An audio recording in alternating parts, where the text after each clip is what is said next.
오늘 아침 함께 묵상하시면서 은혜를 나누신 하나님의 말씀은 마가복음 10장 43절부터 45절입니다. 10장 전체를 다 읽어야 메시지가 전달될 텐데 43절과 45절까지 하겠습니다. 43절은 제가 읽고 44절은 여러분들이 읽고 45절은 다 같이 보도록 하겠습니다. 너희 중에는 그렇지 않을지니 너희 중에 누구든지 크고자 하는 자는 너희를 섬기는 자가 되고 너희 중에 누구든지 은총이 되고자 하는 자는 모든 사람이 도움이 되어야. 다 같이 인자가 온 것은 섬김을 받으려 함이 아니요 도리어 섬기려고 하고 자기 목숨을 많은 사람의 대속물로 주려 함이니라. 아멘. 하나님 앞에 찬양의 시간 있습니까? 안 할 거예요?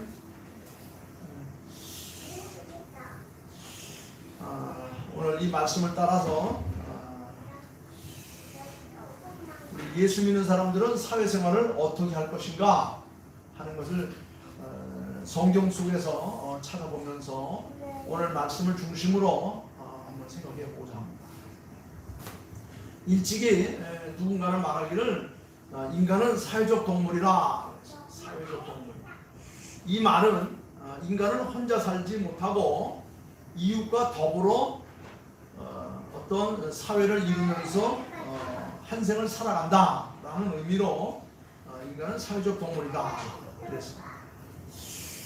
그렇습니다. 이처럼 사회생활은 우리 일상생활과 뗄 수 없는 그런 관계, 아주 밀접한 그런 관계에 있습니다. 더불어 사는 겁니다. 혼자 사는 것이 아니라. 그렇다면 이 사회 속에 살고 있는 우리 예수 믿는 사람들은 어떻게 더불어서 살 수 있는가? 함께 더불어서 살려면 어떠한 그런 그 자세가 필요한가? 한번 몇 가지 원칙을 한번 살펴보도록 하겠습니다.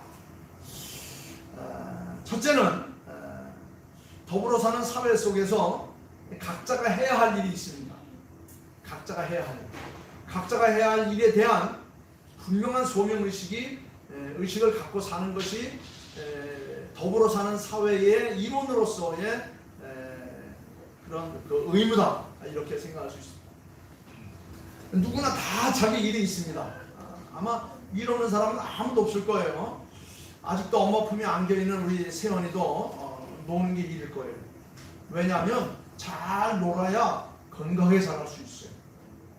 예쁘게 자랄 수 있고 또 튼튼하게 자라서 자기가 이 땅에 온 또 아름다운 목적을 이룰 수가 있습니다. 또 우리 학생들도 자기 나름대로 있어요. 심지어 우리 권사님도 나이가 90이 넘으신 우리 이 권사님이나 우리 80이 넘으신 이 권사님들도 다 각자 박혀진 일이 있습니다. 이렇게 사람은 누구나 일을 하면서 한평생을 살아갑니다. 그런데 때로는 그 일이 귀찮기도 합니다. 고통스럽기도 합니다. 또 힘겹게 느껴질 수도 있습니다. 그러나 그 일하는 보람은 다른 그 어느 것과도 비교할 수 없을 만큼 우리에게 아주 중요하고 값진 그런 의미를 우리가 가져다 줍니다. 여러분, 일하지 않고 놀면 좋을 것 같죠? 안 그래요. 일하지 않고 놀면요 사람이 쉰익습니다. 힘이 쭉 빠집니다. 볼품없어요. 그러나 일을 하면 나도 모르게 근육이 생기고 활기가 돌고 또 입맛도 돌고 또 이의 가치도 느낄 수 있는 거예요. 하나님께서는 태초에 인간인 아담과 하와를 창조하시면서 하신 말씀이 있어요. 아담과 하와를 창조하시고 제일 첫 번째 사람을 만드시고 하신 말씀이 뭐라고 말씀하셨냐면 생육하고 번성하라, 땅에 충만하라, 땅을 정복하라, 땅을 잘 다스리라. 이것이 바로 뭐냐면 하나님께서 말씀하신 창조의 질서예요. 창조의 질서. 일 안 하고 그냥 놔두면요 그냥 숲이 돼가지고 지저분해져서 사용할 수가 없어요. 제가 1년에 적어도 최하 3번은 여기 풀을 깎아야지 그래도 산뜻하고 보기 좋은데 올해는 이 풀을 한 번밖에 못 깎았어요. 뭐 하다 시기를 놓쳤는지. 그랬더니 너무 지저분한 거예요. 그냥 그 뭐 엉겅퀴 나오고 그냥 가시덤불 나오고. 그래서 그 숲을 헤쳐오더라면 거기 뭐가 나올지 그냥 끔찍해. 여러분, 우리는 각자 맡겨진 일에 게으르지 말고 나태하지 말고 중심을 다해서 일할 때 우리의 삶이 건강해질 수 있고 아름다움을 유지할 수 있는 겁니다. 그래서 하나님은 태초에 인간부터 시작해서 뭐라고 말하냐면 일하면서 살라. 일하면서 살라. 생육하라, 번성하라, 충만하라, 다스리라, 정복하라.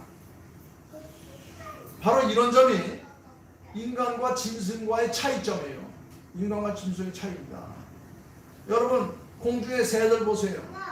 들에 돌아다니는 그 짐승들 보세요. 바닷가의 물고기, 저 개천에 있는 물들 보세요. 하나님께서 이들을 만드실 때 일하라고 하는 말씀을 잊지 않으셨습니다. 물론 다른 동물들은 자기 먹는 것을 찾기 위해서 일을 하고 있습니다만 우리 인간만큼은 일하는 목적이 뭐냐? 아름다운 문명사회, 우리의 삶을 좀 더 편안하고 쉽고 아름답고 행복하게 하기 위해서 우리가 일을 하는 거예요. 짐승들이 일하는 것하고 우리 사람들이 일하는 것하고는 다릅니다. 짐승들에게는 문명이라는 게 없어요. 문명이라는 게 없습니다. 인간만큼만 문명이라는 그런 사회를 우리가 이루어갑니다. 우리가 열심히 일하는 거로 만나가서 아름다운 건물을 짓고 좋은 차를 몰고 또한 들력을 갖고 다루어서 좋은 열매를 우리가 얻을 수 있는 거 아니겠습니까? 여러분, 인간이 문명사회를 이룩할 수 있었던 것은 무엇보다도 인간이 일하는 존재이기 때문에 그게 가능한 거예요. 일하기 때문에. 따라서 일은 인간을 인간답게 하는 최고의 조건이에요. 절대 조건입니다. 일하지 않고 게으르고 나태하면요, 그 집안은 완전히 엉망이 됩니다. 그 사회는 다 병들고 많은 거예요. 그리고 그들이 살고 있는 그 시대는요, 자연화되고 많은 겁니다. 이렇게 이 일을 하는 것은 인간이 인간답게 사는 조건이자 특권입니다. 그래서 이 일을 통해서 자아를 실현할 수 있고, 이 일을 통해서 행복을 추구할 수 있고, 이 일을 통해서 아름다운 문명과 세상을 만들어갈 수 있는 겁니다. 자, 그러면 우리 그리스도인들은 일에 대한 어떤 자세를 가지고 살아야 되는가? 일에 대한 어떤 자세를 가지고 살아야 되는가? 무엇보다도 먼저 내가 하고 있는 이 일은 내가 원해서 하는 것이 아니라, 내가 좋아서 하는 것이 아니라, 이 일은 바로 하나님께서 내게 맡기신 일이다 라고 하는 이런 그 소명의식을 가는 거예요. 내가 지금 하고 있는 것은 하나님께서 내게 맡기신 일, 내게 이 일을 할 수 있는 좋은 달란트를 주었고, 재주를 주었고, 기술을 주었고, 이 일을 할 수 있는 모든 환경과 여건을 주었다는 것을 깨닫는 게 중요해요. 내가 이 일을 할 수 있는, 왜 나는 이것밖에 못해? 그게 아닙니다. 너는 그 일을 하기 위해서 하나님께서 특별한 재능을 그 사람에게 준 거예요. 모든 사람에게 똑같은 재능을 주지 않았어요. 모든 사람에게 똑같은 기술을 주지 않았어요. 어떤 사람에게는 노래를 잘하는 특징을 주었고, 어떤 사람에게는 발재간이 좋은 사람을 주고, 어떤 손재간이 좋은 사람을 주고, 어떤 사람은 말을 잘하는 줄 주고, 어떤 사람은 자기가 각자에 맞는 그런 기술들을 준 거예요. 재능들을 준 겁니다. 또 주시되 한 달란트, 5달란트, 10달란트를 따로 각 분량에 맞게끔 주는 거예요. 이것을 뭐냐? 하나님께서 우리를 부르셔서 맡기신 제목을 우리가 깨닫는 게 중요한 것입니다. 그래서 부모님들이 자녀들을 교육할 때 제일 중요한 게 뭐냐면 이 자녀들의 재능을 발견해서 그 재능을 키워가기 위해서 노력하는 거예요. 우리 세연이가 어떤 재수를 가지고 태어났는가? 이것을 발견하고 키울 게 엄마의 책임이에요. 무슨 말인지 아시겠어요? 이스라엘 사람들은 이 직업에 대한 천지의식이 그 어느 민족보다도 아주 강했습니다. 어떤 일을 하든지 간에 하나님께서 나를 보내서 이 일을 하게 하셨다 라고 하는 자기 일과 하나님의 소명의식을 연결시켜 살아가는 겁니다.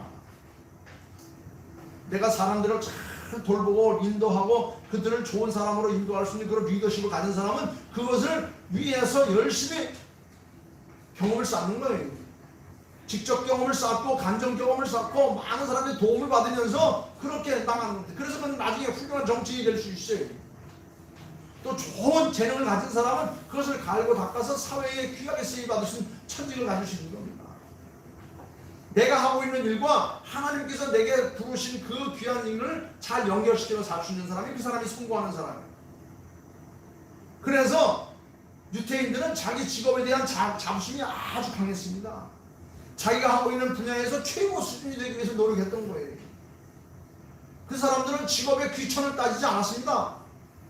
자기가 하는 일을 자기 후손으로 하여금 대를 잇도록 하기 위해서 그들은 하나님 앞에 열심히 기도했고 능력을 받았고, 그리고 그 일을 갈고 닦기 위해서 얼마나 많은 수고를 했는지 몰라요. 이런 의식. 내가 지금 하고 있는 이 일, 이건 하나님께 내게 주신 복이야. 이건 내가 가지고 있는 가장 큰 일이야.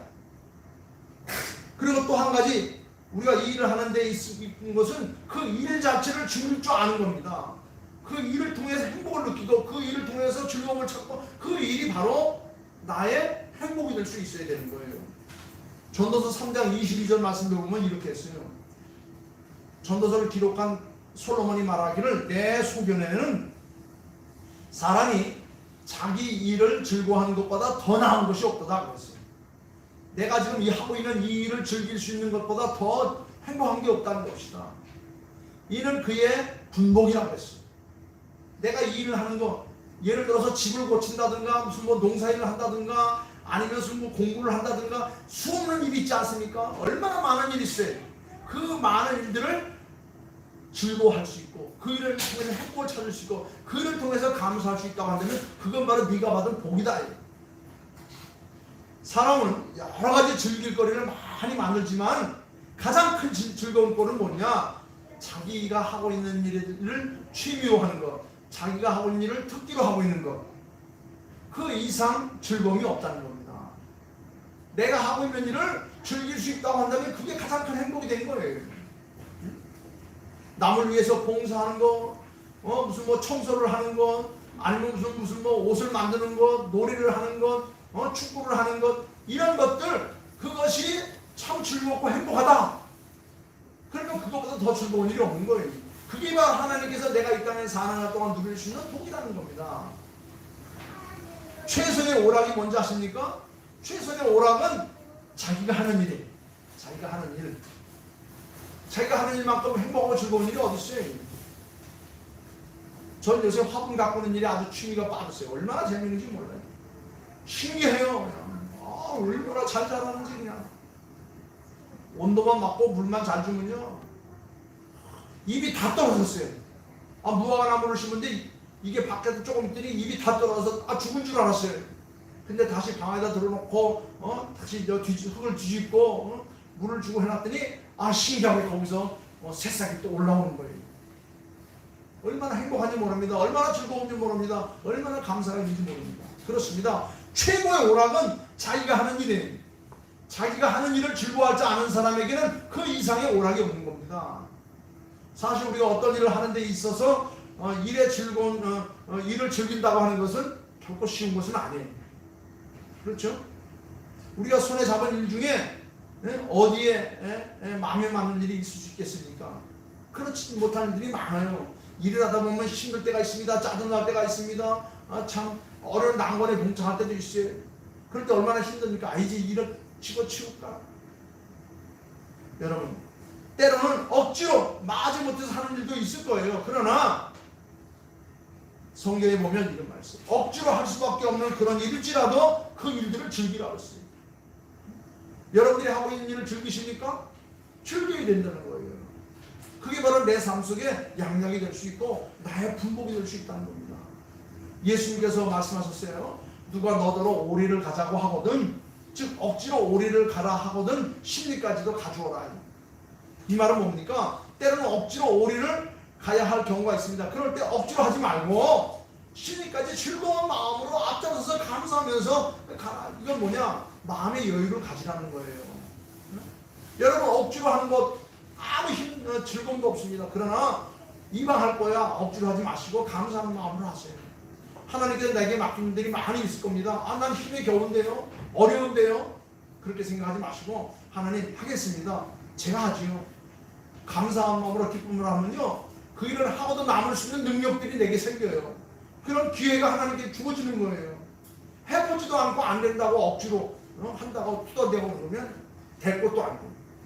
여러분, 맡겨진 일을 구별하지 마시고 어떤 일이든 이거 하나님께 내게 준 일이구나, 최선을 다해서 감사한 마음으로 즐기면 그게 내게 행복이 되는 거예요. 내게 건강이 되는 겁니다. 그리고 마침내 이 모든 것은 하나님의 영광이 되는 거예요. 하나님이 내게만 주신 특별한 재능, 재주, 능력이 있어요. 발견해서 여기에 헌신할 줄 아는 사람이 정말 즐거운 사람이고 행복한 사람인 것입니다.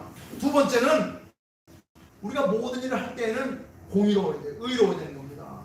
잠언서 16장에 보면 이런 말을 써요. 적은 소득이 의를 겸하면 많은 소득이 불의를 경험하는 것보다 낫다 그랬어요. 여러분, 우리가 좀 부족하게 살아도 떳떳하게 솔직하게 살면 행복할 수 있어요. 많은 것을 가져도 그 불이면 그게 불안해. 그게 내게 도움이 안 됩니다. 여러분, 우리 한민족 대한민국이 우리 권사님들 어릴 적만 해도, 제가 어릴 적만 해도 아주 힘들지 않았어요. 그때는요 민주주의고 무슨 공산주의고 이거 따질 겨를이 없었어요.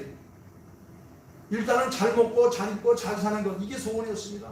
그래서 우리도 한번 잘 살아보자, 이런 노래가 있지 않았습니까? 새마을 노래. 아침마다 일어나면 우리도 잘 살아보자. 그래서 지난 30년 동안 잘 사는 데는 어느 정도 성공할 수 있었던 것 같습니다. 그러나 엄청난 것은 바르게 사는 것을 잃어버렸다는 거예요.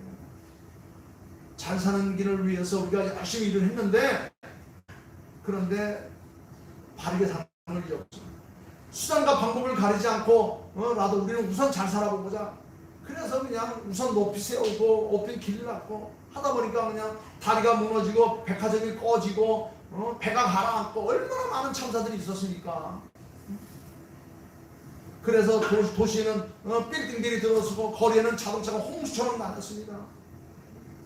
그렇게 잘 살아보자라고 하는 그런 목표 아래 열심히 살아서 보릿고개는 사라졌지만, 그렇지만 우리 마음을 쓸쓸하고 힘들고 허전하게 만드는 것이 있었어요. 그게 뭐죠? 썩은 냄새가 나기 시작한 겁니다. 부정과 부패가 일어나고 얼마나 많은 잘못된 일들이 우리 사회에 비일비재하게 일어났습니까? 잘 사는데 집착한 나머지 바르게 사는 것을 잃어버린 거예요. 잘 사는 거 좋아요. 그런데 잘 사는데 뒷받침돼야 될 게 뭐냐면 바르게 살아야 되는 거예요. 의롭게 살아야 되는 겁니다. 여러분, 믿음으로 산다고 하는 우리들 자체도 부정과 부패와 뇌물과 이런 것들이 얼마나 많이 저질렀는지 몰라요. 통계에 의하면요, 교도소 안에 있는 기독교인들이 교도소 밖에 있는 기독교인들보다 퍼센트가 몇 배가 더 많대요. 교도소 밖에 있는 예수 믿는 사람보다 교도소 안에 있는 예수 믿는 사람이 더 많다는 겁니다. 얼마나 가슴 아프고 안타까운 일입니까? 물론 교도소 안에 들어가서 전도를 받아서 예수 믿는 사람도 있지만, 통계에 의하면 처음 교도소 들어갈 때 작성하는 그런 신상명세서에 나타난 종교의 통계를 보니까 예수를 믿는다고 하면서 교회 다닌다고 한다면서 죄를 짓고 교도소에 들어간 사람이 더 많다는 거예요. 예수님께서는 우리에게 말씀하셨어요. 너희는 세상의 소금이라, 너희는 세상의 빛이라. 여러분, 바다가 썩지 않고 냄새 나지 않는 이유는 바로 무엇이 아십니까? 바닷물 안에는 소금기가 1.4% 있대요. 1.5% 있답니다. 바다에는 소금기가 1.5% 있다네요. 그 1.5%의 소금기가 생물을 살게 하는 생명력이 된다는 거예요. 그런데 지금 우리나라 대한민국에는 5천만 인구로 볼 때 약 4분의 1이 예수 믿는 사람들이에요. 그런데도 불구하고 우리 사회가 병들고 여러 가지 사고가 터지고 하는 이유는 뭐냐? 소금의 역할을 감당하지 못하니까 사회가 부패하고 썩고 냄새나고 사고가 계속 터지는 거예요. 예수님께서 뭐라고 말씀하셨어요? 너희는 세상의 소금이니 소금이 만일 그 맛을 잃으면 무엇을 짜게 하리요? 후에는 아무 쓸데없어 다만 밖에 버리고 사람들에게 밟힐 뿐이라. 소금이 소금의 역할을 못하면 밟힐 뿐이라고 그랬어요. 소금이 맛을 잃으면 그 사람은 세상 사람들에게 밝힌다 그랬어요. 여러분, 이제는 잘 사는 것보다 더 중요한 게 있는데 뭐냐면 올바르게 살아야 된다는 겁니다. 양심적으로 살아야 된다는 겁니다. 정직하게 살아야 된다는 겁니다. 일하지 않고 거저 먹으려 하지 말고 내가 손이 수고한 대로 내가 복될 것이다 하신 말씀들을 우리가 기억하면서 성실하고 정직하고 의롭고 바르게 살아야 됩니다. 세상 그 누구보다도 예수를 구주로 믿고 구원받은 사람들, 하나님의 백성들이 우리가 올바르게 사는 삶의 터득을 방법을 우리가 알았다고 한다면 이 사회는 건강한 사회, 행복한 사회, 모두가 다 참 복된 그런 사회가 될 수가 있을 것입니다.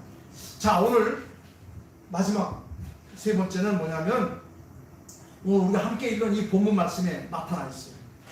우리가 더불어 사는 이 사회생활, 공동생활 우리가 하기 위해서는 무엇보다도 섬기는 자세로 우리가 사회생활을 해야 된다는 겁니다. 오늘 본문 말씀은 뭐죠? 예수님께서 이제 모든 이적과 기사를 다 행한 후에 아픈 사람들을 고치고 가난한 사람들을 먹이고 여러 가지 말못하고 고민 괴로움에 빠진 사람들을 다 도와준 다음에 이제 예수님께서 십자가를 지기 위해서 예루살렘에 들어갑니다. 예수님께서 32절 예루살렘으로 올라가시는 길에 예수님께서 그들 앞에서 이제 내가 예루살렘에 들어가서 대제사장과 바리새인들과 서기관들에게 내가 신문을 받고 내가 십자가를 지고 죽을 것이다. 이제 이런 마음으로 예수님께서 예루살렘에 입성하는데 제자들은 딴소리 하는 거예요. 뭐라고 말합니까? 여기 보니까 이렇게 말해요. 35절 말씀. 세베대의 아들 야고보와 요한이 예수님께 말하기를 선생님 우리가 무엇이든지 요구하시면 우리에게 하여 들어주실 줄 믿습니다. 그래서 네 소원이 뭐냐? 그러니까 이제 예수님께서 예루살렘에 들어가시면 분명히 왕이 되실 것이 뻔한데 이제 우리가 그동안 열심히 따라다녔으니까 하나는 예수님의 오른쪽에 하나는 왼쪽에 서는 이런 영광을 좀 주십시오. 이렇게 말하는 거예요. 그럴 때 예수님께서 하시는 말씀이 너희 중에 누구든지 크고자 하면 섬기는 자가 되고 너희 중에 누구든지 으뜸이 되고자 하면 모든 사람들이 종이 되어야 된다. 내가 이 땅에 온 것은 섬김을 받으려 함이 아니라 내가 도리어 섬기기 위해서 왔다 하시면서 제자들에게 이제 너희들의 삶은 바로 섬기는 종으로서의 삶, 그런 삶을 너희들이 실천한 자들인데 너희들이 무슨 소리를 하느냐 하면서 예수님께서 책망하시는 그런 내용이에요. 자, 성경 말씀을 보면 예수님이 제자들과 함께 예루살렘에 올라가셨어요. 제자들은 지금 무척 기대를 하고 있습니다. 지난 3년 동안 얼마나 많은 일을 했습니까? 얼마나 많은 것을 보았습니까? 제자들은 예수님의 기적과 이적, 권능을 체험했던 사람들이에요. 그만한 권능이면 예수님께서 예루살렘에 가시기만 하면 로마의 세력을 물리치고 기득권의 세력을 다 깔아뭉개고 이제는 왕이 되셔서 정권을 잡으셔서 이제 이스라엘을 새롭게 하실 것이다. 새 메시아가 오셨다는 사실을 우리가 알고 있다. 예수님을 우리가 끝까지 따르자. 그래서 성질이 급한 야고보와 요한이 앞장서 가지고 지금 초를 치고 있습니다. 뭐라고 말하죠? 주님, 예루살렘에 오시려 하시면 영광 중에 계실 터인데 우리를 기억하셔서 하나는 오른쪽에 하나는 왼쪽에 앉게 하소서. 이 말을 오늘 우리말로 하면 하나는 우위죠, 하나는 좌이죠. 예수님 오른편에 하나는 왼편에 설 수 있는 이런 영광을 주십시오. 이것은 곧 예수님이 세우신 새 나라에서의 출세와 성공을 지금 이 사람들은 지금 생각하는 거예요. 떡 줄 사람은 생각도 안 하는데 김치국부터 마시는 겁니다. 이 제자들은. 그러니까 예수님께서 뭐라고 말씀하셨죠? 너희가 내가 마시는 잔을 마실 수 있겠느냐? 내가 가진 세력을 가질 수 있겠느냐? 하시면서 누구든지 크고자 하는 자는 먼저 낮아져야 되고 누구든지 으뜸이 되고자 하면 섬기는 종이 되어야 된다. 나는 내 목숨을 주어 잃어버린 백성들을 찾고 죄진 자들의 죄값을 치르기 위해서 낸 것 같다. 세상 사람들은 높아지는 것, 많이 가진 것, 그것이 성공이요 출세인 줄 그렇게 여기고 살아가고 있습니다. 그러나 믿음으로 사시는 분들은 내가 하고 있는 이 일을 통해서 섬기고 봉사하겠다는 이 자세, 이것이 바로 하나님 나라에서의 성공이고 하나님 나라에서의 큰 복이 되는 거예요. 여러분, 영화 가운데 쉰들러 리스트라고 하는 그런 영화가 있었어요. 아마 다 보셨을 겁니다. 독일의 아주 착실한 기독교 신자였습니다. 그리고 제2차 세계대전 말기에 군수물자 생산업자로서 상당히 돈을 많이 벌었던 아주 재력가였어요. 이 쉰들러가 군납 업무를 협의하기 위해서 독일군 사령부로 들어갔습니다. 독일군 사령부로 들어가다가 유태인들이 고문당하는 모습을 보게 되었어요. 양심의 가책을 찔렸습니다. 내가 군납을 해서 힘을 가진 저 군인들이 저렇게 인권을 유인하고 있구나, 마음의 가책을 느꼈습니다. 더군다나 아우슈비츠 수용소를 방문한 다음에 그는 생에 큰 위를 얻게 됩니다. 그래서 그때부터 이 쉰들러 리스트는 은근히 유대인을 돕기 시작했습니다. 아우슈비츠 수용소의 독가스실에서 학살당하는 유대인들을 보면서, 아주 그 처참한 소식을 보면서 마음에 다짐하기를, 내가 저들을 구하지 않으면 누가 구할 수 있겠는가. 그래서 수용소에서 독가스실에 처형되어 가고 있는 유태인들을 구원하기 위해서 그 수용소 가까운 곳에다가 군수물자 공장을 세웠습니다. 그리고 독일군 장성들을 회유해서 독가스실로 들어가고 있는 유태인들 1200명을 자기들의 일꾼으로 데려다가 고용하기 시작했습니다. 그 1200명의 생명을 구하기 위해서 그는 많은 대가를 치렀습니다. 돈을 주었습니다. 결국 공장을 운영하는 과정에서 1200명의 생명을 구했지만 반대로 그는 막대한 지선을 전부 다 날리게 되었습니다. 군 장성들을 회유하기 위해서 뇌물로 그들에게 줘야 됐기 때문에 돈을 다 날아갔습니다. 전쟁 끝반쯤에 연합군이 체코에 진군에 들어왔습니다. 공장에서 일하고 있던 이 1200명의 유태인들 근로자들은 죽지 않고 살아서 다 자유 해방을 받게 되었습니다. 그렇지만 전쟁이 끝나자 쉰들러는 완전 빈털터리 거지가 되고 말았습니다. 다 잃어버렸습니다.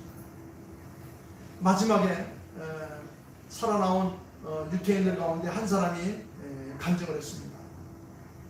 쉰들러 부부는 부자가 되기보다는 사람들을 사랑하고 생명을 구하는 일을 더 소중한 것으로 깨달아서 살았던 사람이에요. 그는 우리들의 친구였고 우리들의 희망이었고 우리들의 전부였다. 쉰들러 부부는 우리 1200명의 생명을 구하기 위해서 그는 거지가 되었다. 모든 걸 다 빼앗기는 그런 처지가 되었다. 그렇지만 그들은 역사에 남을 위대한 인물이 되었고 우리 유태인들의 가슴에 영원히 새길 그런 인물이 되었다. 이렇게 칭찬했습니다. 그리고 얼마 있지 않아서 이 쉰들러는 죽어서 한나라로 가고 그 남은 부인이 이제 마지막에 또 고백을 합니다. 85세가 된 이 쉰들러 부인이 고백하기는, 우리는 돈보다 사람을 사랑했고 우리가 그들을 섬기며 봉사했던 바로 그때가 우리 생에서 가장 행복했던 때였다. 그때 우리는 하나님을 믿는 사람으로, 예수의 믿는 사람으로 우리가 참 보람을 느꼈다. 이렇게 고백을 하고 인생을 마쳤다. 사실 우리 어떻게 보면 돈을 벌고 지위가 높아지고 지위를 갖고 남들보다 박수를 받고 인기를 얻으며 사는 것이 행복할 것 같지만, 그러나 진정한 행복은 성경에서 말합니다. 사람을 사랑하고 섬기며 봉사할 때 더 큰 가치를 느끼게 되고 더 큰 행복을 느끼게 되고 하나님께서 우리를 영원히 기억하는 저 하늘에 빛나는 별같이 세우실 것이다. 그렇습니다. 우리는 지금 더불어서 생활하고 있지 않습니까? 우리 작게는 우리 명월리, 사창리, 그 다음에 우리 화천군, 강원도, 대한민국에 5천만, 남북한 약 7천만, 우리 같은 말을 하는, 같은 언어와 같은 생활 속에 살고 있는 그런 사람들입니다. 우리는 다 더불어서 살고 있는 사회입니다. 우리 오늘 주신 이 말씀을 통해서 꼭 기억할 것이 있는 것은, 더불어서 살는 사람 중에 의무 가운데 하나는, 책임 가운데 하나는 일하는 거예요. 일하지 않는 자는 먹지도 말라고 그러지 않았습니까?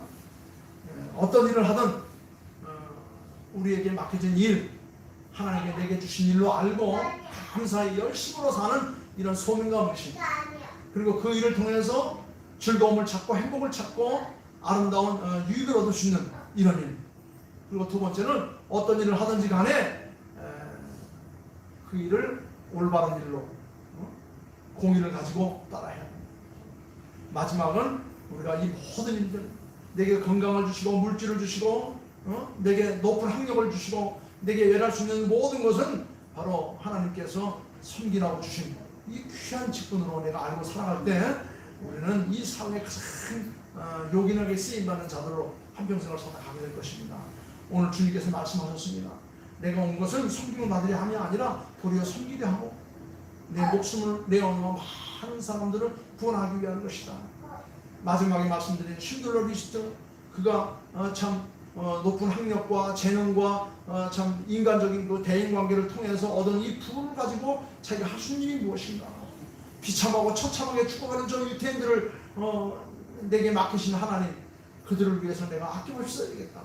마침내 자기는 거지가 되었지만 많은 사람 살리는 일의 역사에서 그의 이름이 유태인들뿐만 아니라 세계 모든 사람들에게 가슴속에 새겨지는 귀한 인물이 된 것입니다.